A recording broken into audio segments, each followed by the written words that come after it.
ఒక 2 నిమిషాల మాటలు మేము కోరుతూ ఉన్నాం. 2 నిమిషాలు మాట్లాడిన ఆ తర్వాత పెద్దలు ఉన్నారు, మీరు మాట్లాడితే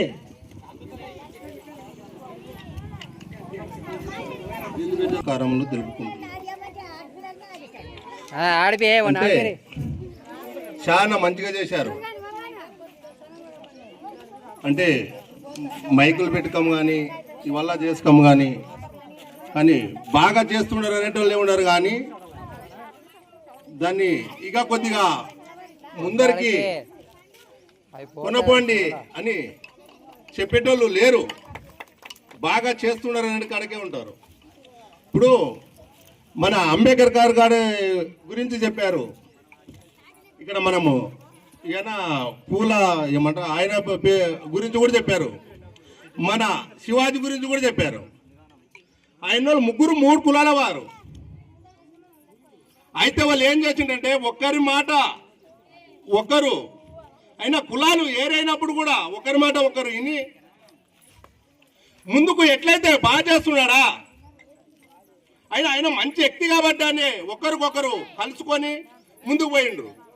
ఇప్పుడు మన లోపల ఒక్కరన్నా చెప్పుతున్నారు, వాళ్ళ గురించి చరిత్ర చెప్పుకుంటూనే పోతున్నారు. కానీ ఒక్కరన్నా ఇటు పోవాలని బాగా చేసిన వాళ్ళు ఉన్నారా?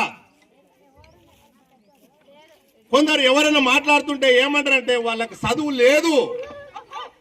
చదువు లేని వాళ్ళు ఏం మాట్లాడతారు, వాళ్ళకి అవగాహన లేదు. కానీ అంటే ఆ రోజుల్లో వాళ్ళు చదువు ఇవ్వకుండా వీళ్ళు చదివేటోళ్ళ వీళ్ళు కూడా చదువు ఆయన ఈ చదువు ఇవ్వకుండా చదువు అంటే చదువు లేని ముందరికి కొనబోయే ఆలోచన ఉండాలి. కానీ కొందరు ఏం చేస్తున్నారంటే చదువు లేదు కాబట్టి వాడిని అందే ఒత్తి పడదాం, వాడు ముందుకు వెళ్తే మళ్ళీ ఏమన్నా చేస్తాడో ఏమో అనేది ఉంటుంది. దానికనే దయచేసి చెప్తున్నాండి, చదువు ముఖ్యం కాదు మనకి. ఎవడైతే ఊళ్ళో మంచి వ్యక్తి వాడు, ఎవడైతే మనకు సాయం చేస్తాడో అటువంటికి మనము విలువ ఇవ్వాలండి.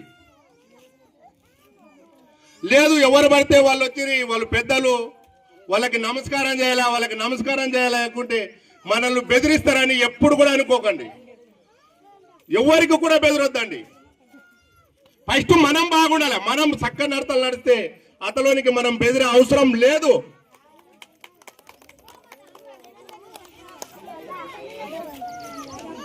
ఇంతటితో నా చిన్న ఉపన్యాసం ముగిస్తున్నా.